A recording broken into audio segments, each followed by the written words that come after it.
Bueno, hola, buenos días. Buenos días. Buenos días. Gracias a todo el mundo por venir, especialmente después de ayer por la noche, especialmente siendo un sábado por la mañana. Voy a gritar todo lo que pueda. Si no se me oye muy bien, me hacéis así, ¿vale? La mesa de hoy por la mañana la presentamos María y yo. Es que no entramos ya más.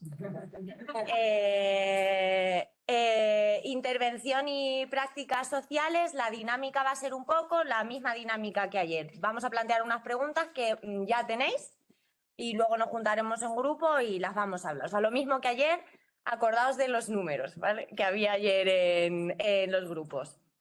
Uy. Bueno, quien no tuviese el número de ayer, luego se lo comento. Voy a empezar a presentar. Hoy tenemos menos tiempo, si os acordáis, fue lo que hablamos ayer, que el día es un pelín más corto, entonces no me voy a enrollar más. Voy a empezar con las presentaciones. La mesa se llama Intervención y Prácticas Sociales.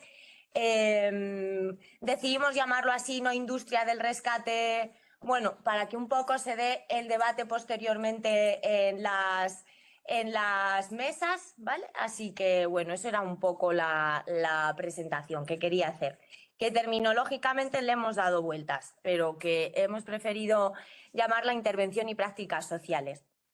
Voy a empezar presentando alguien. Bueno, empiezo presentando tal cual. Empiezo por allí, ¿vale? Tenemos a Janet, portavoza de Putas Indignadas y Putas Libertarias del Raval. Buenos días. Buenos días a todas. Muchas gracias por la invitación. Alba Badía Mas, miembro de Genera 2021, siendo el delegado de la entidad nacida en 2003. Actualmente es directora técnica del área de intervención social y comunitaria. También es militante y activista en contextos feministas y libertarios. Disculpad que lo lea, pero estoy un poco nerviosa y no se me quiere, o sea, no quiero que se me olvide ninguna cosa. Alejandra Ríos Marín, perdona, psicóloga clínica y social, doctora por la Universidad de Granada, profesora en la Universidad de Almería en el área de psicología social. Líneas de investigación, migraciones, violencias de género, prostitución, trata de personas y desigualdades sociales y salud. ¿Vale? Aquí a mi ladito, Carolina Clemente, trabajadora sexual graduada en psicología y terapeuta humanista. Buenos días. Gabriel Falcón, marrero, canario, trabajador sexual y jurista, activista por los derechos de las trabajadoras sexuales en el colectivo de putas de Sevilla. Buenos días.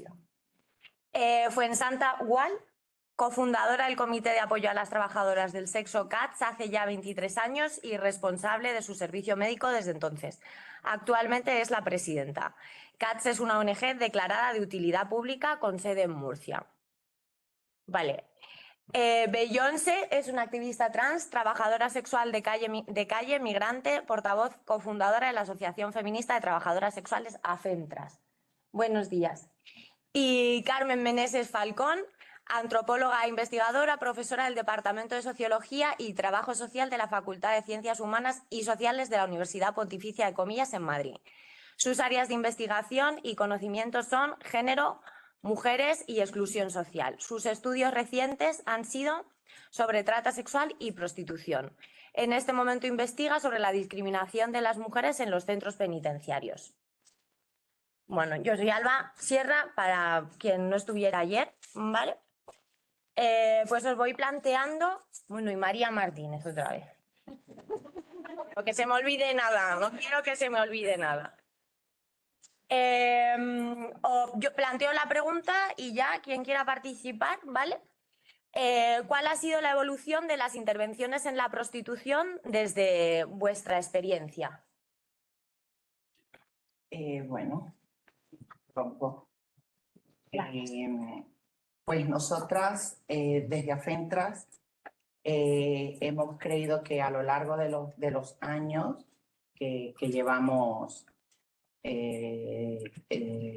trabajando en los espacios públicos, creemos que han habido tres partes, ¿no? En la evolución pensamos que ha sido una involución, ¿sí? Ha sido paternal, primero paternal, luego hubo una involución en las intervenciones y al final terminó siendo un peligro, ¿sí? Para a quienes nos asistían para entonces. Nosotras autoorganizadas ya, empezamos a hacer para estas organizaciones fue el peligro, las enemigas, ¿sí? A raíz de que AFENTRAS nace, por ahí en el 2015, ya no nos veían de esa forma paternal y nos empezaron a ver y a tratarnos efectivamente, que aquí está mi compañera que lo puede contar. Empezaron a vernos como las enemigas, porque claro, nosotras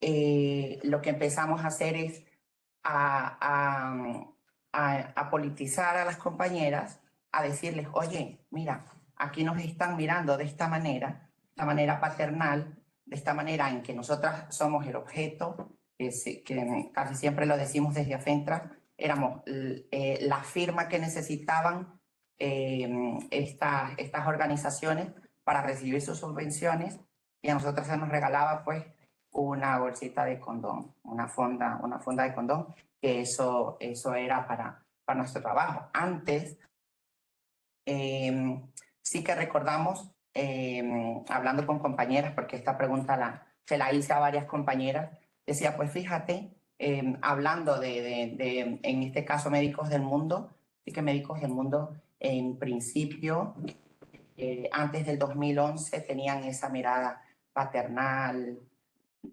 normal, de personas que hacían intervención con las trabajadoras sexuales, pero sí que luego a esas trabajadoras sociales las quitaron de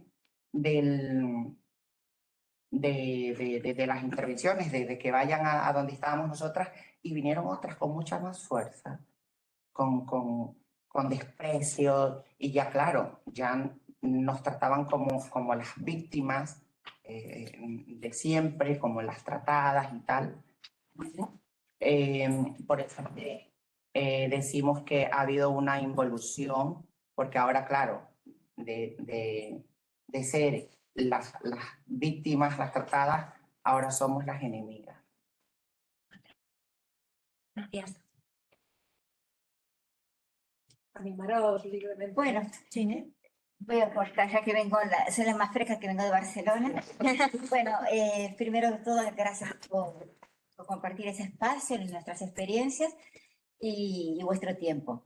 Bueno, nosotras empezamos con una ordenanza cívica que nace de una forma higienista, liderada por los partidos de izquierda, Iniciativa Verde, Izquierda Republicana y el PSC, en la cual a nosotras de Golpe y Zumbido pasamos no solamente a ser nosotras, sino todas las personas que usamos el espacio público como medio de subsistencia fuimos señaladas, estigmatizadas por una violencia institucional. En aquel tiempo yo conocí a una monjita que usaba tanga, que se llamaba Lourdes, que junto con María Luisa trabajaban en el barrio y logramos lo que mucha gente le puede costar ver, ¿no? Que logramos hacer una simbiosis en la cual nosotras de la noche a la mañana, cuando se hablaban de nosotras nos entraba por aquí, se allá por allá, pero una vez que la violencia se hizo más palpable y que ya vulneraba los derechos de nuestras compañeras, logramos hacer lo que pocos colectivos han logrado, que es tener una reunión directamente con el señor Trías. Al señor Trías se le explica la situación, justamente estaba en las puertas del cambio municipal, y le dijimos, bueno, podemos seguir como hasta ahora jugando al gato y al ratón, pero si no es así, usted nos tendrá enfrente, será una campaña que les va a costar el todo. Él dijo, bueno, que nos entendía, ¿verdad? Que nos entendía que éramos personas adultas y que por tanto él comprendía nuestra situación, pero que como alcalde de una ciudad tenía que hacer respetar las ordenanzas y la ley. Bueno, tanto fue así que la votamos tanto que a Trías lo sacamos de la alcaldía, pero las putas seguimos en Robador. Nosotras hoy en día tenemos un vínculo con la institución. A nosotros en Barcelona somos los colectivos de trabajadoras sexuales que consta con unas tarjetas sanitarias, sobre todo las personas que están en situación irregular, las cuales les hace de paraguas para que no acaben en un CIE. Hemos conseguido que los cuerpos de seguridad hagan un canal en el cual las compañeras tengan toda la libertad de ir a presentar denuncias. Evidentemente, como representante del colectivo va mi DNI, ellas van como personas protegidas. Y por otra parte, en el día de hoy, y no sé si el Colbón tendrá ganas después de lo que le demostramos ayer en el Raval, con una manifestación que por un espacio ocupado se vio la fuerza de que la juventud vuelva otra vez a la calle, hasta ahora no ha hecho ningún cambio de política. O sea que no se nos aplica la ley de extranjería, no se nos aplica la ley de Mordaza, no se nos aplica la ordenanza cívica. Lo que sí tenemos claro que hay una moratoria en Barcelona en la cual las trabajadoras sexuales tienen una multa de 90.000 euros por 90.000 euros para el propietario por alquilar a una prostituta, aunque sea para vivir, y 40.000 euros para la trabajadora sexual que tenga ese alquiler. Por esa razón, nosotros pertenecemos al movimiento Ocupa, nos consideramos antisistema, o sea, todo lo que sea destruir el sistema ahí nos tiene, y hasta ahora hemos conseguido que no solamente tener una credibilidad, sino también un respeto hacia nosotras por parte de la institución. Nos ha costado, han sido años de lucha, de incidencia, pero también hay que ver en el contexto político. Los países catalanes, les guste o no, tienen una cultura política que lamentablemente no lo tienen las compañeras ni de Andalucía ni las compañeras de Madrid, porque aquí se encuentran con un muro de acero. Pero en Barcelona llegamos en el momento justo con el movimiento 15M, nos pusimos a surfear esa ola y ha dado como resultados logros importantes que ni los clientes son multados, ni las compañeras son perseguidas y que tenemos 3 pisos de banco ocupados. Y hasta el día de hoy han querido desahuciarnos, pero ni los mozos de escuadra ni la Guardia Urbana se presentan. O sea que eso es para nosotros la evolución que hemos tenido de una posición pasiva pasamos a una acción directa poder popular que ha dado respuesta. Gracias. Gracias. A mí me gustaría, bueno, la pregunta es, ¿cuál ha sido la evolución de las intervenciones en la prostitución desde tu experiencia? Entonces voy a hablar de mi experiencia, primero como mujer migrante racializada, segundo como psicóloga y investigadora específicamente en salud y en temas de desigualdad social. La evolución, comparto lo que dice la compañera Beyoncé, no ha habido ninguna evolución desde mi perspectiva, hay un estancamiento, hay un eje transversal que yo creo que todos y todas coincidimos y es lo que tú acabas de plantear, es el higienismo, ¿no? Toda la mayoría de las intervenciones, sean médicas, psicológicas, sociales, incluso hasta de derechos de algunas feministas, nos cuesta que las instituciones puedan desmarcarse de esa perspectiva médico-higienista, ¿no? Entonces, todas las actuaciones, que es algo que me enfada mucho, va dirigida a victimizar, a fortalecer ese estigma, no a potenciar la capacidad de agencia de las mujeres y las personas que están en diferentes escenarios de prostitución.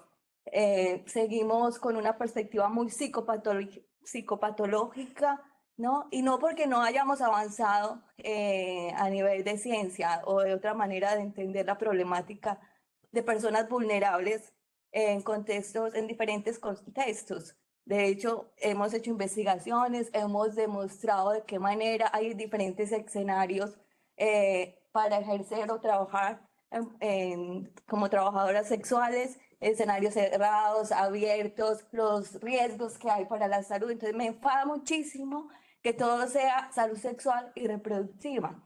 Entonces esa mirada reduccionista de la salud de las mujeres en general y de las migrantes en particular. Entonces, cuando revisé los textos para hoy, me di cuenta que siempre está el tema de la salud sexual y reproductiva. Sí, que es muy importante, pero la literatura, nosotros que estamos en la calle nos damos cuenta que las mujeres y las personas que son trabajadoras sexuales son cuidadoras de sí mismas, de sus cuerpos, de sus clientes, de nosotras, ¿no? Entonces, basta ya de programas de salud pública destinados a las infecciones de transmisión sexual. Existen otras problemáticas, ¿no?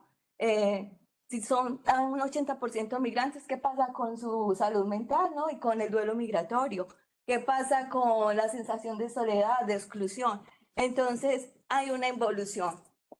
Comparto perfectamente lo que dice Beyoncé y no me quiero adelantar a lo de la perspectiva de las diferentes entidades, pero entonces muchas se llaman abolicionistas y resulta que hacen actividades puntuales muy a favor del sistema supuestamente que quieren abolir, ¿no?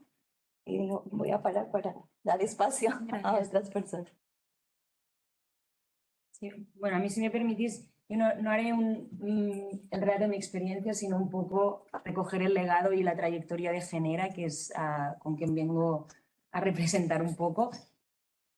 Y para mí es importante igual potenciar, ¿no? Comparto el análisis que hacen las compañeras, pero yo me voy a centrar un poco en el que hace Genera para defender igual las condiciones de abuso laboral o las condiciones que se dan en el marco del trabajo sexual. Genera pensamos que fue pensado como una estructura de apoyo para potenciar la lucha del colectivo de trabajadoras sexuales y para la Genera actual continúa siendo como uno de los objetivos principales. De forma muy rápida, ¿no? en dos principales ejes, que uno es el acercamiento a los lugares de trabajo para poder hacer diagnósticos de cuáles son las condiciones laborales que se están dando dentro de estos trabajos.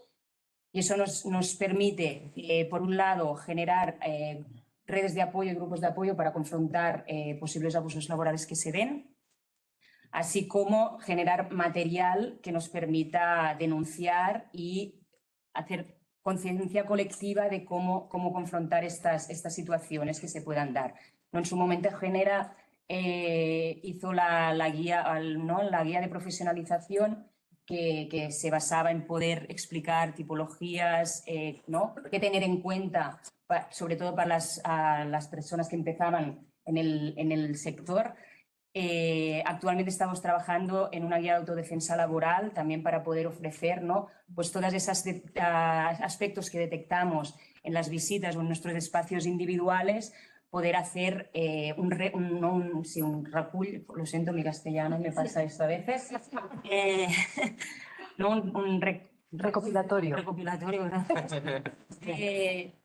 De cuáles son esos derechos que sí que adquiridos, pero que de alguna manera no vienen dados, sino que se tienen que poder continuar defendiendo y que todas tenemos parte de responsabilidad ahí, ¿no? Otro de los puntos que también, ¿no? continuamos trabajando y era uno de los ejes principales de Genera es la lucha por la garantía de derechos. No entendiendo la garantía de derechos exclusivamente como peticiones que se hacen a las instituciones del Estado, que es imprescindible, pero a la vez también generando redes de autosubsistencia y de autoorganización para poder hacer frente, poder generar, si no, apoyo mutuo. Como lo han dicho algunas compañeras, ¿no? en Barcelona pues sí que hay circuitos específicos que nos permiten un acceso a derechos o acompañar en acceso a derechos sanitarios con la tramitación de tarjetas sanitarias sin necesidad de empadronamiento en situación irregular, la derivación a espacios de salud donde se preserva la vida de las mujeres que van ahí, no en apoyo jurídico para recurrir multas y en acompañar los malestares que generan los malos tratos y discriminaciones por el estigma que principalmente se dan en servicios públicos, como puede ser servicios sociales, servicios sanitarios y servicios de protección a la infancia, ¿no? que es donde generalmente observamos que se generan más violencias y discriminaciones hacia las trabajadoras sexuales. En este caso, Genera, ¿no? pretende ser una estructura formal que permita hacer presión a estas instituciones discriminatorias por ende y así denunciar públicamente las malas praxis que están basadas en la estigmatización y la falta de derechos.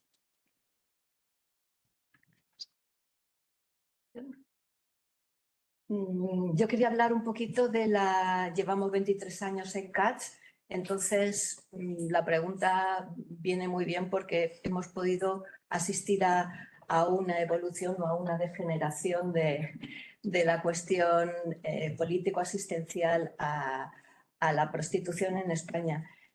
Cuando montamos CATS en 2002, bueno, nos pusimos ese nombre, Comité de Apoyo a las Trabajadoras del Sexo, que tiene un componente político y educativo y sensibilizador importante, ¿no? No somos el comité de salvación, sino comité de apoyo a personas que son trabajadoras sexuales, ¿no? Entonces, bueno, pues al principio había pocas ONGs también especializadas, ¿no? Y encontrábamos simpatías en casi todo el mundo porque precisamente había falta de asistencia, ¿no? Y bueno, pues íbamos haciendo proyectos en la medida que íbamos pudiendo, íbamos consiguiendo pues más o menos la financiación para ir llevándolo a cabo. ¿Qué ha pasado a lo largo de estos años? Pues como sabéis, el feminismo fundamentalista, punitivista, ha cogido mucha fuerza en los últimos quizá 10 años, 10, 12 años, ¿no?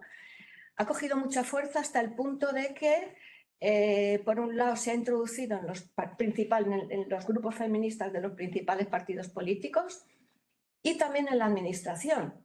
Los servicios de mujer, el Ministerio de Igualdad, los servicios relacionados con mujer de las comunidades autónomas se han ido infiltrando con, bueno, pues gente le interesaba el tema mujer, le interesaba el tema mujer en exclusión y bueno, pues ¿qué es lo que pasa? Pues entonces que las personas responsables de financiar los proyectos de las ONGs, pues en gran parte de los lugares son abolicionistas, punitivistas, ¿no?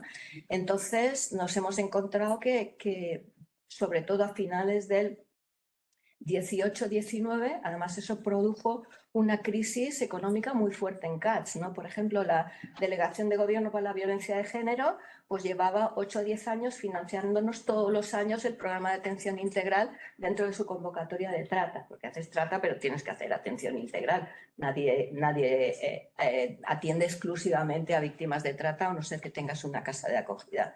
Todo el mundo tiene que atender a todas las trabajadoras sexuales. Pues ¿qué pasó? Que de repente, y además un dinero que te dan todos los años, pues cuando llega noviembre que se resuelve la convocatoria, pues ya te lo has gastado. ¿Y qué pasó? Pues que de repente no nos lo dieron, ¿no? Y llevan 3 o 4 años que no nos dan ese dinero, ¿no? Y estuvimos, bueno, las ONGs vivimos de las subvenciones, ¿no? Estuvimos a punto de desaparecer.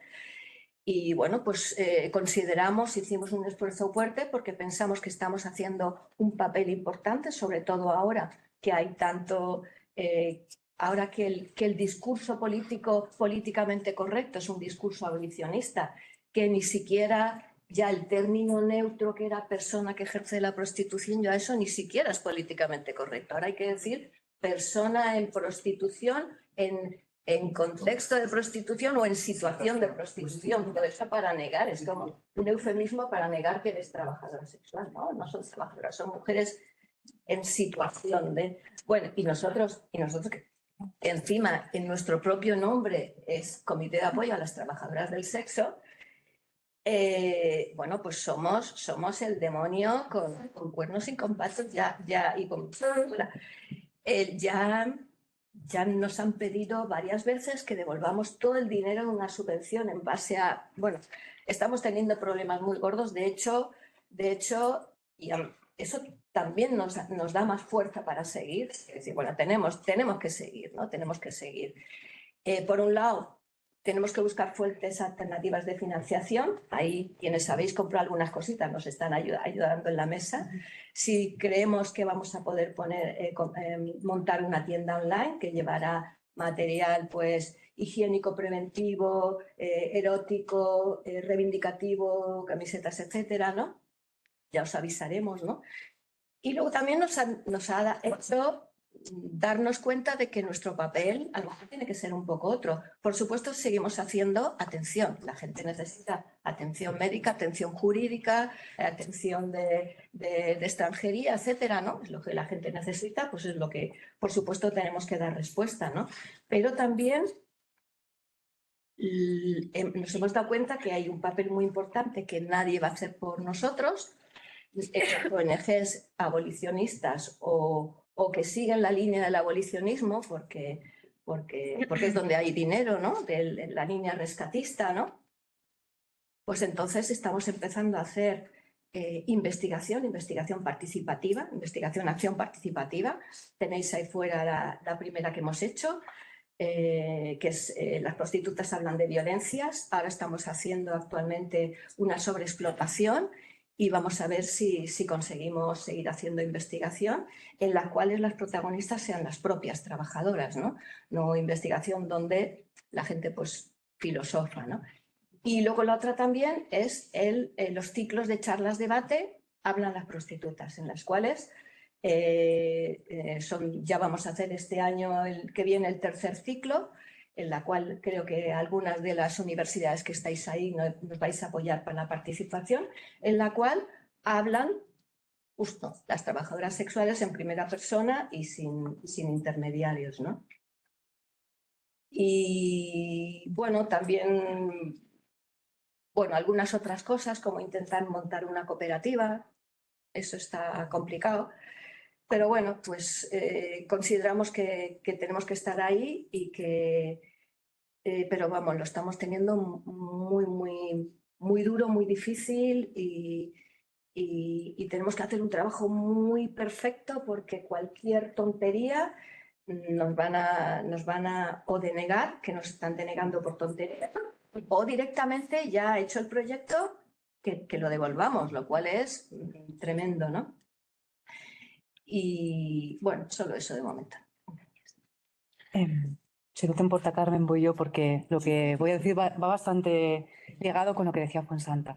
Bueno, yo intervención no he solido recibir, pero sí que lo que vengo observando desde hace años pues es lo que decía Fuensanta, que el pseudoabolicionismo tiene cada vez más poder, ¿no? Institucional, va calando cada vez más en la opinión pública, en los partidos políticos, y esto al final en lo que se traduce es que las subvenciones van destinadas a estas asociaciones punitivistas, ¿no?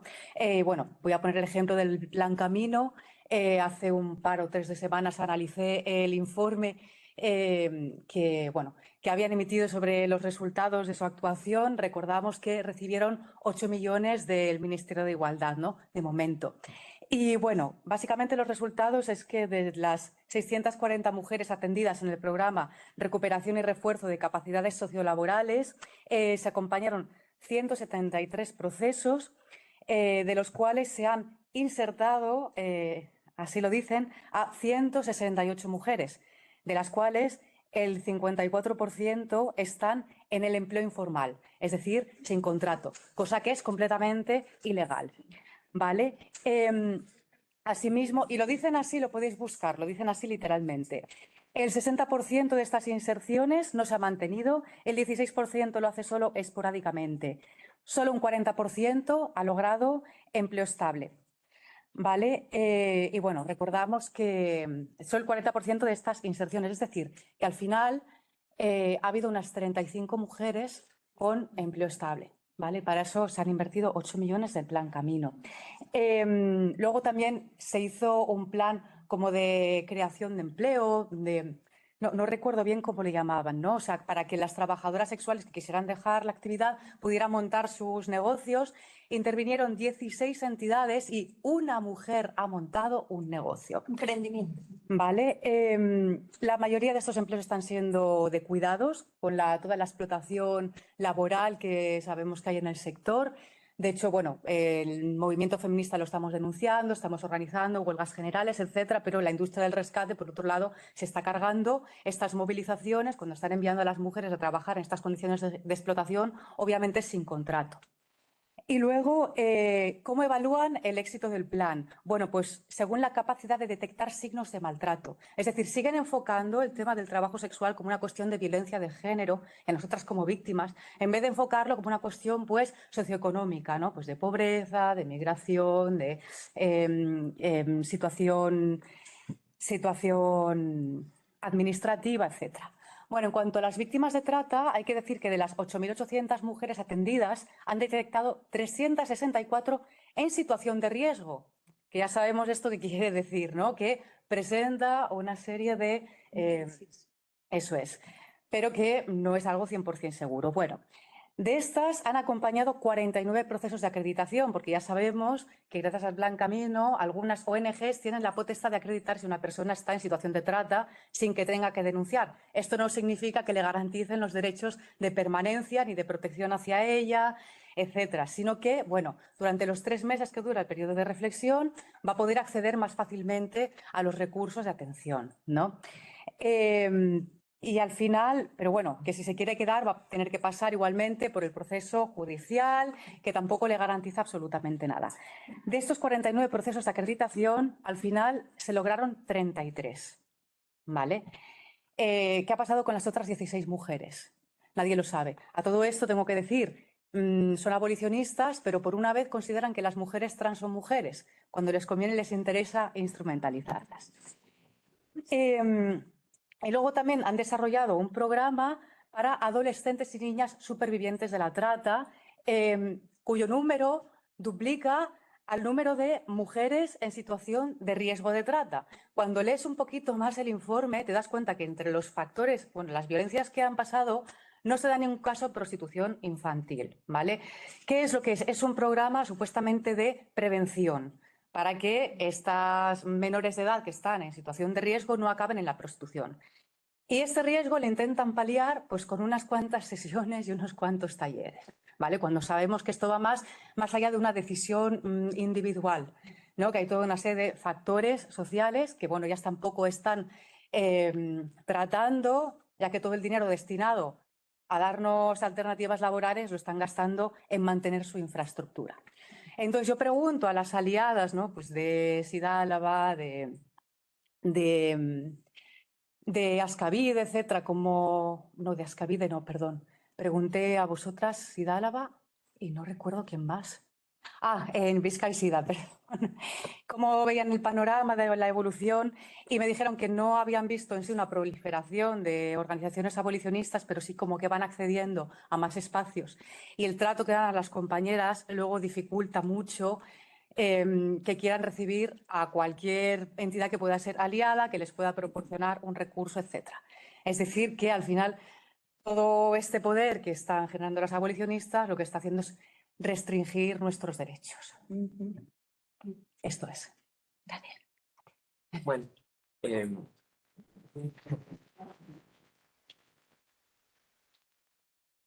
nosotros desde el CPS creemos que principalmente lo que tenemos que remarcar es el recrudecimiento que está habiendo, ¿no? con las visiones y las intervenciones con una mirada totalmente antiprostitución y que están incorporando unos lenguajes muy marcados que violentan, que criminalizan, que señalan de una manera muy, muy violenta y deshumanizante, así como también, como decía la compañera Beyoncé, ¿no? Ya no solo paternalista, sino infantilizadora, ¿no? Dice muy infantilizadora de las vidas y los contextos de las y los trabajadores sexuales, pero también tenemos que apuntar que estas visiones están totalmente aupadas y apoyadas por las instituciones y las estructuras del Estado, ¿no? Que también lo comentaban Janet y Alba, que todas las subvenciones, que todas las instituciones que dan esas subvenciones para las actuaciones con respecto a nosotras y a nosotros, tengan esas visiones hipercriminalizadoras, sesgadas, ¿no? Victimizantes.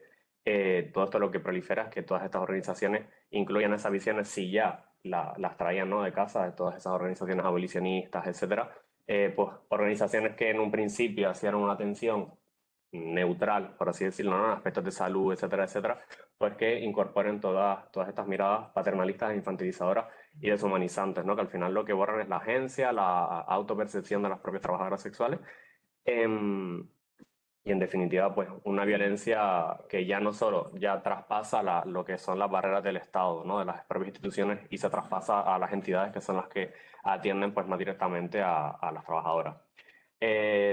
Solamente para no tener como una visión tan negativa, ¿no? y reconocer también el trabajo de las entidades que también son aliadas y que también hacen un esfuerzo por salirse de esa senda, remarcar aspectos positivos de que se haya salido ya no solo de una atención sanitaria, higienista, etcétera, etcétera, y que se hayamos sabido o hayan sabido incorporar unas miradas transversales, ¿no? que atiendan a las interseccionalidades. Nos encontramos todas, ¿no? De que no tenemos solamente problemas de acceso a salud, sino también tenemos un millón de quilombos, ¿no? En nuestra vida mucho más profundos, como pueden ser maternidades, extranjería, problemas ya no solo de salud sexual, sino también salud mental, que hayan determinados proyectos, determinadas iniciativas en pro de cuidar y de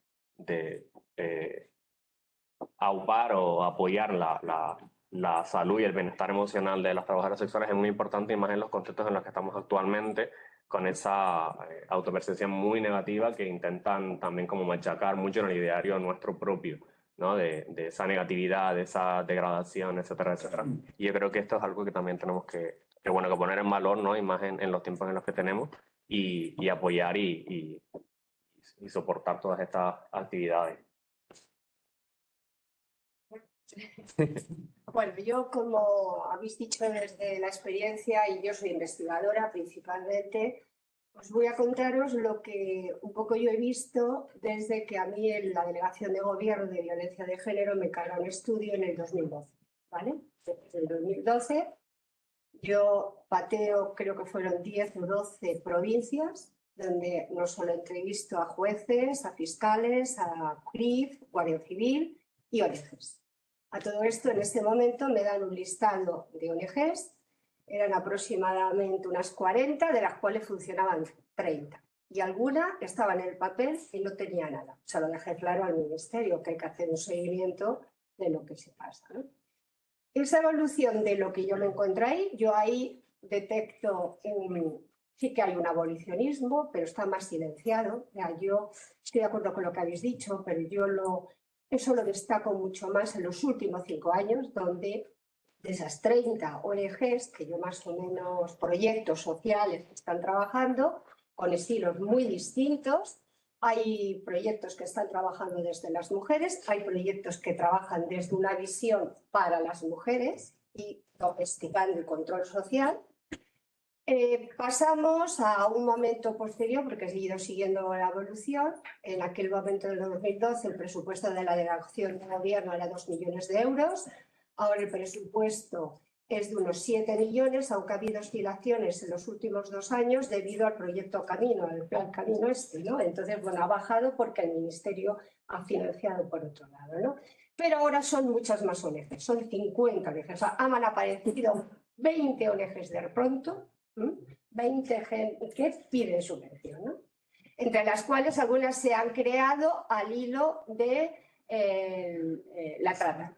¿Vale? En concreto, cuando el Código Penal entra el delito de trata, y a partir de los 2 años, por una parte te encuentras ONGs que estaban trabajando en otros campos y de pronto ven que, pues eso, estaban a lo mejor con personas sin hogar o llevaban trabajando en una línea en otros colectivos de exclusión social, pero de pronto aquí hay dinero. Y entonces se meten en el carro de eso, ¿no? Y además, pues con visiones muy, muy asistencialistas, ¿no?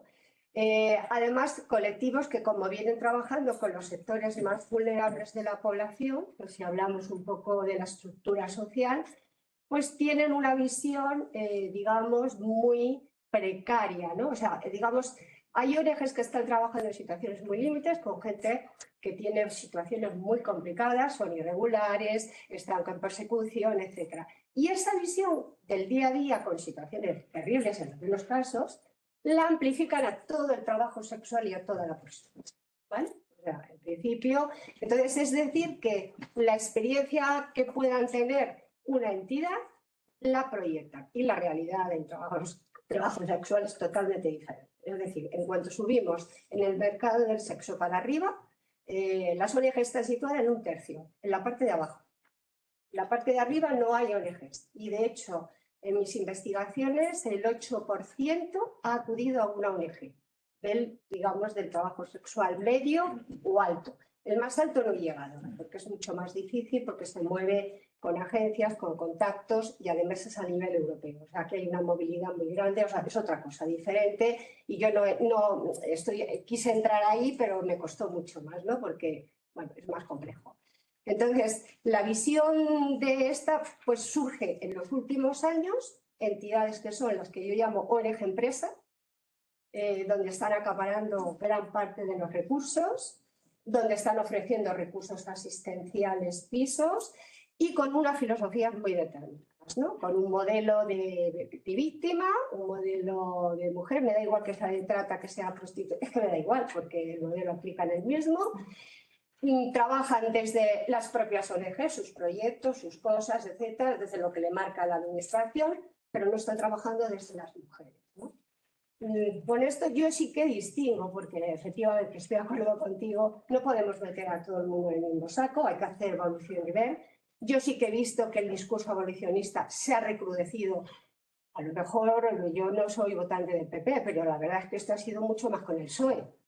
Cuando yo he visto que se ha recrudecido mucho más ese discurso, ¿no? Que anteriormente, ¿no? Y bueno, pues sí que hay entidades, proyectos sociales muy determinados que sí que tienen un trabajo mucho más horizontal con las mujeres en el sector que sea, ya sea trata, ya sea prostitución. Y luego, en líneas generales, lo que hay es un sinónimo entre trata y prostitución. Entonces hay entidades que no distinguen. No es que son todas violencia contra las mujeres, ¿no? Entonces, claro, desde ahí pues hay malas prácticas de identificación y de recuento de víctimas, ¿no? Entonces, hay entidades que están trabajando con todas, ¿no?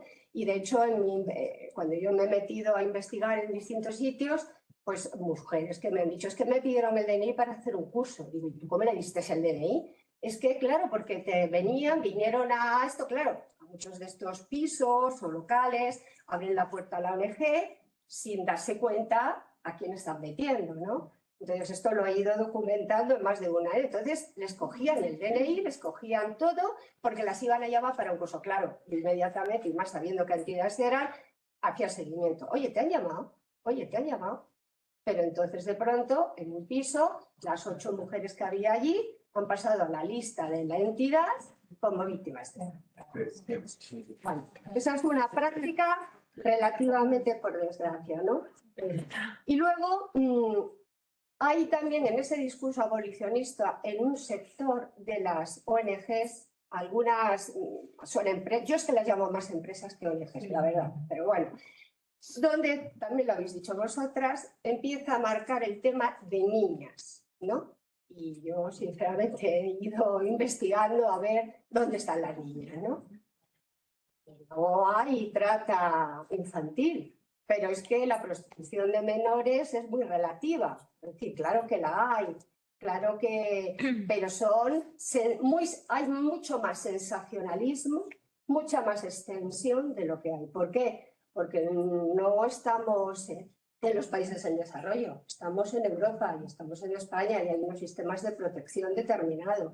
Entonces, el marcar el tema de niña es una forma digamos, de marcar una sensibilidad, de mantener un discurso abolicionista, porque son niñas. Entonces, claro, a la gente que puede tener una capacidad más crítica sobre lo que es el discurso abolicionista, que lo hay, que luego tú te vas a las encuestas y le preguntas a los jóvenes y dicen que ellos quieren la legalización.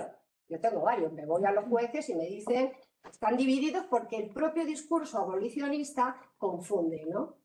Pero claro, ¿cómo ven ese tema? Niñas que están victimizadas, explotadas.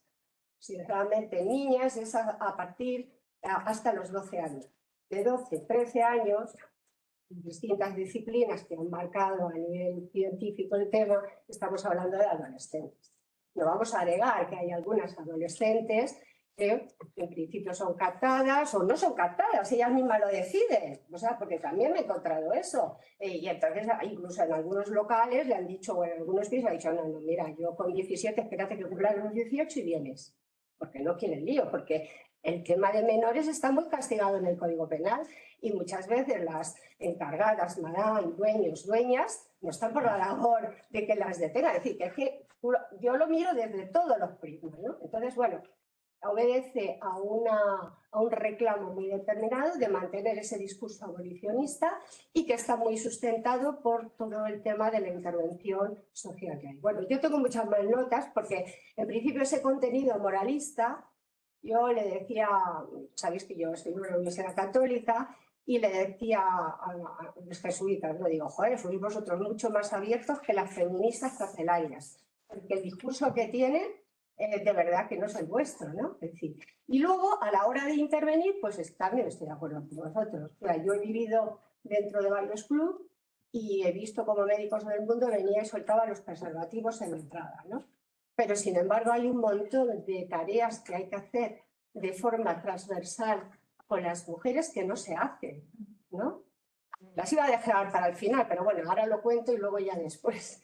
Por ejemplo, yo me he dado cuenta al vivir allí el tema del sueño, de educar en el sueño, porque si estás trabajando 24 horas, hay una higiene también para el sueño que es importante. O la alimentación. Hay clubs que funcionan muy bien y tienen una buena... Son los del País Vasco, ¿eh? Solamente he comido bien en el País Vasco. Que se come bien hasta la plura de carne. Pero los demás, pues es que... y entonces, bueno, o a veces que ellas mismas, cuando están en un piso, tiran de que si pizza, que si no sé qué... Todo eso, pues es cuestión, yo lo hablaba con ellos, oye, pero a base de pizza vas a vivir, pero claro, si estás trabajando un mes intenso comiendo pizza, tú sabes. Y luego otras cosas, por ejemplo, el tema de la automedicación. Yo he visto cómo pasaba por mí adelante, se llamaba por teléfono, oye, una caja de Orfidal, y en la caja de Orfidal 15 euros la tenías en 1 hora en el club, ¿vale? Claro, si estás trabajando con cocaína toda la noche, a la mañana siguiente tienes que dormir, ¿no? Pero ya no solo todo el tema de psicofármacos, sino el tema de automedicación, por ejemplo, que hace falta un poco también trabajar con muchas mujeres, ¿no? Y que además yo lo dato de la época de Rajoy, ¿no? En la época de Rajoy, acordaros que se prohibió a toda la población inmigrante irregular que pudiera acceder a atención primaria. Solo podía ir por ahí se genera un mercado ilegal, que lo he ido también documentando, lo he documentado más en temas de trabajo sexual, prostitución, ¿no? De antibióticos, ¿vale? De tal manera que tú estás en el club, me duele una muela y no puedes ir al médico, porque claro, no tienes que ir a urgencias para que te den el tema. Entonces directamente, no te preocupes, yo tengo antibióticos. Y la pauta, ya se me ha quitado el dolor en muela, se ha tomado antibióticos 3 días, nada más, con lo cual no continúa el ciclo que hay. Es decir, la forma de automedicación hay que trabajar con él. No es cuestión de preservativos, no es cuestión... Las mujeres, en general, toda mi experiencia es que controlan muy bien todo el tema ese. Perfectamente, o sea, mejor que otros muchos que no se dedican al trabajo sexual, ¿no? Que mis alumnas, por ejemplo. En cambio, hay otras cosas que sí hay que trabajar, ¿no? Por ejemplo, otra de las cosas que me he encontrado, que también lo comentaba ayer, es el tema del asesoramiento financiero.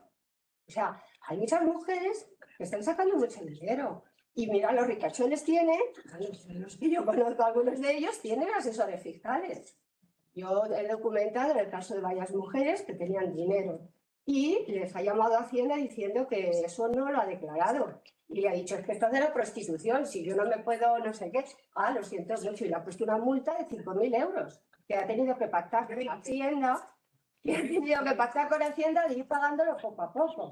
Es decir, no puedes declarar y no puedes regularizar todo el tema, pero como luego los bancos tienen la obligación de cuanto ven un tanto dinero, pues entonces ahí hace falta, y claro, esto es impensable, no meternos en el banco, pero claro, eso también es un riesgo porque también hay un sector de cacos que conoce muy bien cuál es el trabajo de las trabajadoras sexuales, todos estos problemas y van y te roban. Entonces, vale. Pero ya no con 20.000, con 600 euros. Bueno, depende de dónde estés, pero el caso es que hace falta. Yo incluso me planteé hacer un taller financiero. Digo, voy a coger a la gente de ICADE, a ver si nos entera el rector, y monto un taller financiero para asesorar a las mujeres cómo pueden hacer, ¿no? Cómo pueden invertir, cómo pueden hacer. Porque hay algunas que, bueno, pero son contadas con los dedos de la mano, que han podido hacer, pues eso, informarse, sacar bonos, no sé qué, y se han comprado una casa, etcétera, ¿no? Otras que, por ejemplo, que también las ONGs yo veo que tampoco, es todas las españolas que trabajan en prostitución y en trabajo sexual. que además tienen rutas, digamos, de movilidad por toda Europa, bueno, y fuera de Europa, porque algunas últimas están en Tel Aviv. Yo cuando me dicen, estoy en Tel Aviv, digo, ¿y cómo se te ocurre estar en Tel Aviv con la que está cayendo, ¿no? O sea, pero son rutas que conocen, rutas que esto, y el problema que tienen, primero, no están bien asesoradas.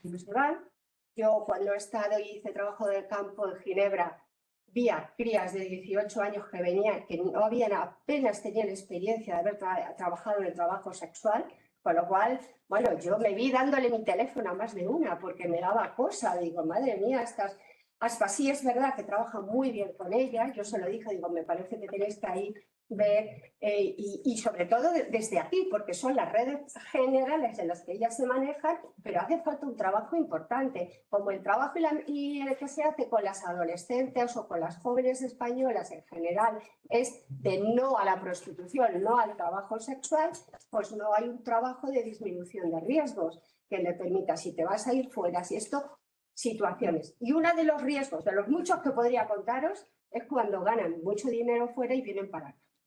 Y la aduana, y además son totas, yo ya las acabo leccionando, o sea, cualquier día me van a acusar de proxeneta, ¿no? Y entonces les digo, tú no digas en frontera que traes 30.000 euros, y que traes 9.000. La ley dice 9.000. ¿Y qué hago? Pues te lo gestiono y le voy a ver sitios donde puedes ir guardando el dinero para pasar la frontera, ¿no? Es decir, eso hace falta. Y es verdad que, por ejemplo, en Ginebra pueden sacar una licencia y yo les digo, bueno, pues busca dónde vas a fiscalizar, pero intenta, ¿no? Intenta de alguna manera que eso sea blanco, por decirlo, para que te puedas comprar la casa que quieres, porque la gente, efectivamente, el tema del trabajo sexual y prostitución es un proyecto económico, principalmente y para todas. Una peluquería, quiero montar un negocio, quiero comprarme un coche, quiero comprarme una casa. Y todo eso hay que ir canalizando y hay que asesorarlas de cómo hacer esas metas, porque entran ahí para eso. Y eso no lo hace ninguna ONG. Porque claro, rompe el discurso abolicionista, que es no dedicas. Ya, me callo. Gracias. Es que algo que no he dicho, fallo mío, es que había 2 minutos por intervención. No, ha sido fallo mío, ha sido fallo mío. Entonces, el resto tiene que ser un poco como un tuit, ¿vale? O un titular. Creo que Carmen sí que lo ha dejado bastante a punto, sí que hablar sobre la siguiente pregunta, ¿no? ¿Qué diferencias valoráis que hay en la intervención entre las agentes que desarrollan intervención, ¿no? Si son religiosas, si son laicas, un poco se ha ido adelantando en algunas de las intervenciones, si son abolicionistas o si son pro derechos. A ver, ya digo que hay que terminar a las 11, entonces valorad un poco tiempos y demás. Yo voy rápida entonces. Genial. Pues mira, creemos que la diferencia, bueno, que creemos que sigue un patrón casi siempre menos las pro derechos, ¿no? Pero su intervención es de tutelaje y siempre básicamente higienistas, ¿no? Pues justamente nosotras, bueno, dije que iba a ir rápido. Justamente, bueno, pongo como un ejemplo rápido, justamente nosotras, por ejemplo, a partir de la pandemia, sí que empezaron a venir muchas organizaciones a intervenir con nosotras y nos traían un jabón, maquillaje y condones. Siempre condones. Hay mascarillas, que no. Y, ¿cómo se llama? Y el hidroalcohólico ese, que las putas, por lo menos de la calle, que yo he trabajado siempre en la calle, lo conocemos de toda la vida. Yo tengo 19 años prostituyéndome y hace 19 años mi kit de trabajo era el gel, un lubricante y los condones y las toallitas de siempre, ¿no? Pero bueno, llegaban y ya las compañeras, como ya tenemos ese recorrido de la autoorganización y la incidencia que hemos hecho ha calado bastante. Y sí que habían compañeros que decían, oye, a las oblatas mismas, oye, perdona, pero estamos pasando hambre.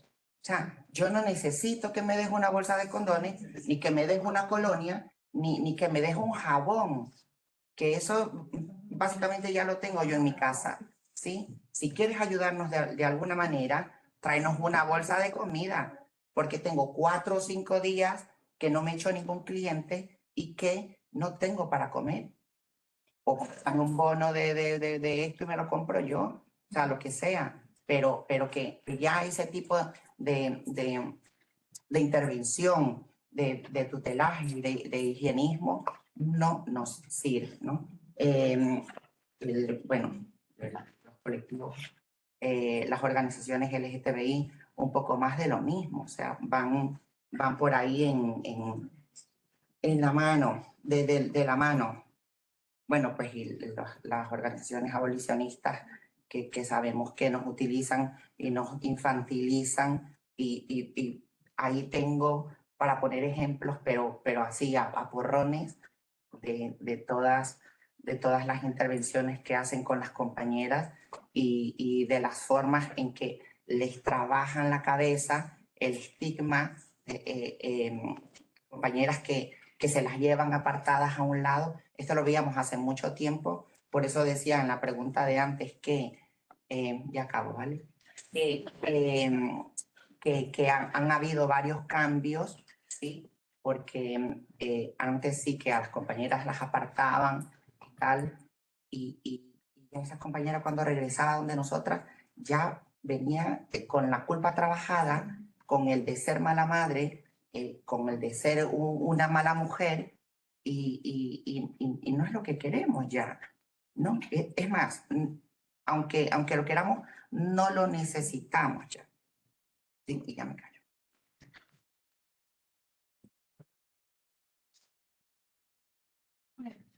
Pero me toca.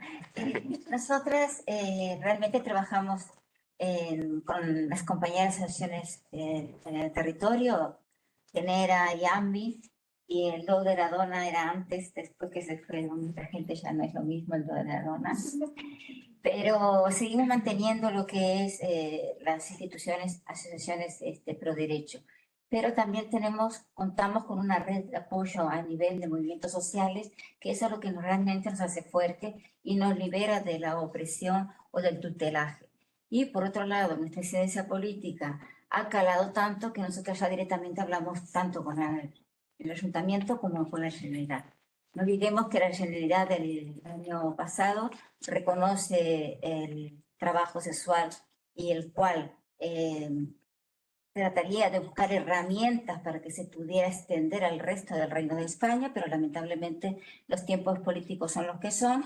En enero teníamos eso, pero en febrero el señor Pérez Aragonés disuelve cámaras y otra vez estamos en el punto de salida. Pero hoy por hoy la clase política no ha movido ficha en lo que es en Barcelona ni alrededor. No ha habido hasta ahora una declaración clara abolicionista, sino todo lo contrario. No olvidemos que el movimiento pro derecho feminista es muy potente en Cataluña y eso de agradecer, y que se expande, logra expandirse y tejer redes fuera de lo que son la autonomía y se extiende a todo el Reino de España. O sea que para nosotras es fundamental las alianzas, pero también el ocupar el espacio, el tratar de ser independiente, marcar nosotros la agenda política y nunca permitir que nos digan qué está bien, qué está mal, lo que queremos o lo que no queremos. Yo creo que es muy importante lo que plantean las compañeras y me da mucha envidia de la buena. Y quiero que esa expansión ojalá llegue a Andalucía. ¿Por qué? Porque cuando preguntan qué hacen las diferentes entidades, pero es que en Andalucía, principalmente en Almería, las entidades, pues la mayoría son abolicionistas, ¿no?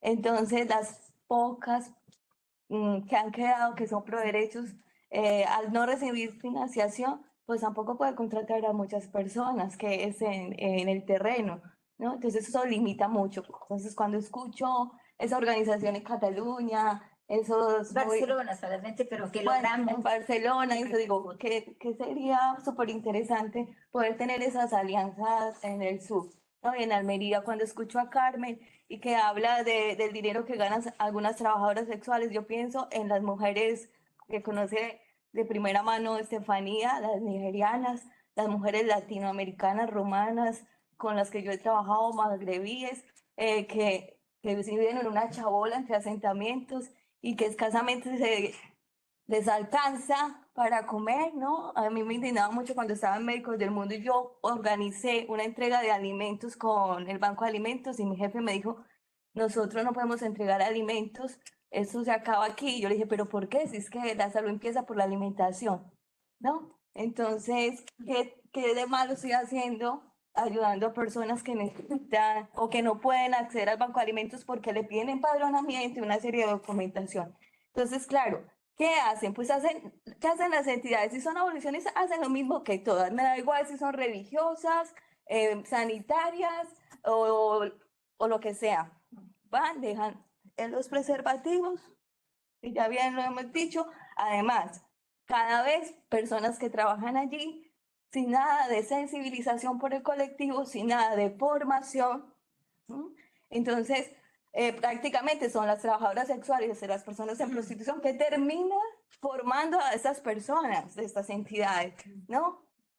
Las terminan formando, ustedes hacen una labor pedagógica tremenda, ¿no? Y ya lo veíamos, y que quienes pueden identificar mejor a una víctima de trata no solamente son las entidades aliadas, que obviamente están ahí, sino las propias trabajadoras sexuales. Yo recuerdo que cuando iba me decían, Alexandra, esta niña no es menor, ponle cuidado, no sabe poner un preservativo, ponle cuidado, no habla con ninguna de nosotros en el club, ¿no? Entonces, necesitamos aliados en el sur, por favor. Ayer lo decía la compañera, necesitamos hacer fuerza con CACS o con otras entidades que visibilicen todas estas situaciones, no más victimismo, porque siempre que piensan en mujeres extranjeras nos ven como vulnerables, no es que no lo entiendo.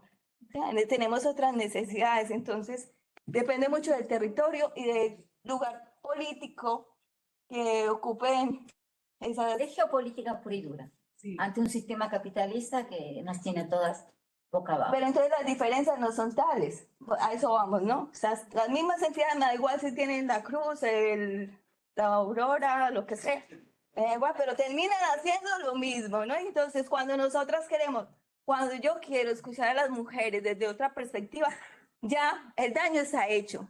¿Por qué? Porque no me ven como una aliada, me ven como, a ver, esta qué datos quiere para publicar. Cuando ni siquiera yo puedo publicar porque no me dejan, ¿no? Entonces es como esa revictimización y ese fortalecimiento del estigma que no está generando capacidad de agencia, ¿no? Y nos limita mucho. Digamos, de una forma rápida, una ONG pro derechos pregunta, ¿qué necesidades tienes y qué te puedo ayudar? Una ONG rescatista, abolicionista, no te pregunta porque dice, no, es que tú estás mal de la cabeza, tú estás destrozada psicológicamente, Exacto. si te violan no sé cuántas veces todos los días, yo no te voy a preguntar porque tú no sabes lo que es bueno para ti. Yo soy experta en prostitución, yo sí que sé lo que es bueno y tú necesitas esto y esto, y ni te preguntan, ¿no? Bueno, y recogiendo un poco esto, ¿no? Al final sí que nosotras nos encontramos, ¿no? Que comparto que al final la mirada abolicionista pues provoca que hay una mirada victimizante, sin agencia por parte de las mujeres, y al final nosotras a nivel práctico, ¿no? Porque da la sensación ahora cuando, ¿no? Las entidades que salimos a espacios de trabajo, solapamos, van muchas entidades a muchos espacios, y da la sensación que cada vez sean más imperceptibles las diferencias, pero si tú enfocas bien y las propias mujeres, ¿no? Las propias gente que trabajamos al final, cuando ya nos conocen a nosotras, ven también las diferencias, pero al final lo que pasa es fiscalización de las vidas absoluta, ¿no? Fiscalización a través de la entrega de material profiláctico de los servicios que se hacen, ¿no? Haciendo entregas al por menor para controlar cuántos servicios o cuántos no. Esto, orden del día en Junquera, siempre. ¿No? Un poco se hablaba ayer también, ¿no? Cómo afianzar también la perspectiva de las ayudas condicionadas, planes de trabajo para que no están enfocadas a promover la autonomía o el empoderamiento económico, sino perpetúan el estigma, la institución de control de las mujeres, una vez más. Y luego también ha salido en algún momento, también nos estamos encontrando con entidades abolicionistas que tienen un poco lo que decían, ¿no? Que son macrofundaciones ya, que tienen grandes monopolios y que las entidades pequeñas estamos quedando cada vez menos recursos. Claro, tienen recursos, casas de acogida, lo que sea.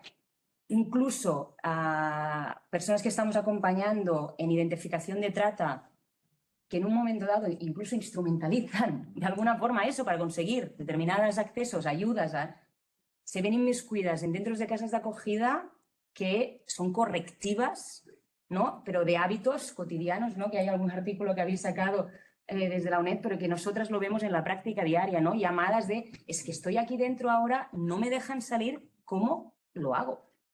¿No? Y bueno, como no los efectos prácticos reales que están, ¿no? Pero en la vivencia cotidiana parece que cada vez haya menos diferencias. Es como, no, vamos a poner foco en cómo eso impacta a la mirada que se tiene y a la intervención, ¿no? O a las posibilidades de mejores de condiciones de vida que se puedan hacer. Una cosa, solo una cosita, rapidito. Porque hablando también de organizaciones pro derechos, también es bueno apuntar que organizaciones pro derechos, por ejemplo, han permitido a nosotras como putas autoorganizadas también echarnos una mano, ¿sí? Invirtiendo sus dineros de ¿cómo se llama? De subvenciones, haciendo talleres de formación para las trabajadoras, ¿sí? Que hoy en día nos permitan estar aquí sentadas nosotras poniendo nuestras voces y diciendo nuestras realidades, ¿sí? Entonces, era solo eso, pero que pienso que es súper importante también decirlo porque eso es algo súper, súper bueno.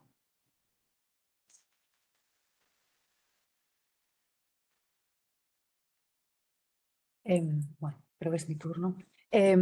Para mí la diferencia principal entre organizaciones abolicionistas y proderechos es que las abolicionistas siempre van a tener un enfoque victimizante, ¿vale? Es decir, no nos van a conceder la suficiente conciencia como para saber cuándo estamos padeciendo violencia o cuándo estamos trabajando, ¿no? Y van a utilizar toda la confusión que nos genera el estigma, que es mucha porque hay que luchar contra muchos escollos y muchas veces con mucho sentimiento de culpabilidad, para hacernos creer que nosotras no sabemos discernir en la realidad.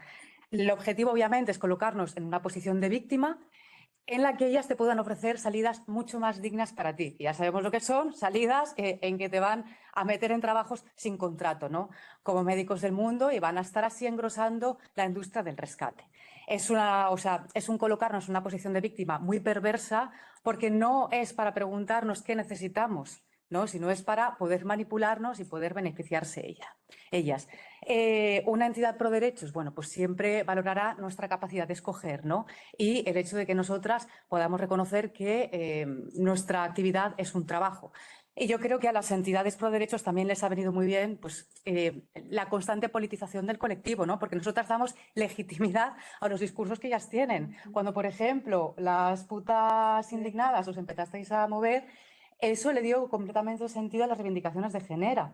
O cuando yo, por ejemplo, me voy con las aliadas a reunirme con partidos políticos, pues el hecho de tener ahí al sujeto que sabe perfectamente lo que está sucediendo, que sabe cuáles son las consecuencias de aplicar políticas punitivas, eso da mucho más peso, ¿no? Y mucho más valor a lo que están defendiendo las entidades, porque ya no es una técnica de su posición de privilegio hablando de una realidad que no le concierne directamente, sino que es directamente la persona a la que le va a atravesar. Y bueno, ¿cómo lo voy a ejemplificar? Pues con la atención psicológica, porque al fin y al cabo es lo que a mí me ha atravesado forma de estigma y lo que a mí me concierne, ¿no? Las organizaciones abolicionistas, bueno, pues tenemos el ejemplo de Médicos del Mundo que sacaron un artículo en su página web en que decían que, bueno, las mujeres iban allí con otros problemas, como por ejemplo problemas con la pareja, y que tardaban mucho en darse cuenta de que lo que les estaba generando el malestar era la violencia que padecían por ser mujeres prostituidas, ¿no? Esto a mí me suena a tú no tienes capacidad para entender lo que sucede en tu propio cuerpo y en tu propia conciencia, yo tengo más capacidad que tú, así que voy a aprovechar la confusión que te genera el estigma, todo el dolor que te genera el estigma, la exclusión, etcétera, el continuo desprecio del otro, la falta de derechos, la falta de legitimidad. Para eso, digamos, ponerlo como en un embudo a todo lo que te sucede, todo tu malestar, la causa está en tu trabajo, ¿vale? Igualmente, todas las situaciones traumáticas que ha podido pasar la persona para este tipo de intervenciones no tienen sentido en sí mismas, o sea, no es algo que hay que tratar en sí, sino es algo que acabaría explicando por qué tú has acabado en la prostitución. Para una intervención abolicionista, la finalidad está en que tú cambies de actividad, está en que te puedan salvar, ¿vale? Para mí una intervención psicológica pro derechos no denosta traumas que ha podido pasar una persona, ¿vale? Pero sí que valora la capacidad de escoger. Por ejemplo, ¿que un trabajo sexual mal gestionado puede generar malestar? Sí, por supuesto. Voy a utilizar un término que a mí no me gusta porque viene del conductismo, pero que está muy en boga, que es la indefensión aprendida, ¿no? Así como tenemos este consenso, ¿no?, a nivel social, pues lo voy a utilizar.